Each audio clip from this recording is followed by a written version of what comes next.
അത് സാക്ഷാൽ വരാഹി ദേവി മഹാവാരാഹിയാണെങ്കിൽ സാക്ഷാൽ പരമശിവൻ്റെ സേനാധിപതിയാണ് സാക്ഷാൽ ദണ്ഡായുധപാണിയായിട്ടുള്ള സ്കന്ദനായിട്ടുള്ള മുരുകൻ. അത്രയും പ്രാധാന്യമുണ്ടെന്ന് മനസ്സിലാക്കുക.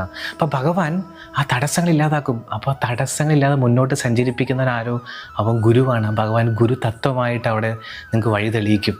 ഒന്ന് ആലോചിച്ച് നോക്കൂ, ഭഗവാന്റെ ഓരോ ആയുധങ്ങൾ അങ്ങനെ തന്നെയാണ്. ഭഗവാന്റെ വേല് അങ്ങനെ തന്നെയാണ്. ആ വേല് തുളച്ച് കയറുന്നത് നിങ്ങളുടെ ഉള്ളിലുള്ള അജ്ഞാനത്തിലേക്കാണ് തുളച്ച് കയറുന്നത്. എന്നിട്ട് നിങ്ങളുടെ ഉള്ളിലുള്ള ജ്ഞാനത്തെ വഴി തെളിയിക്കും.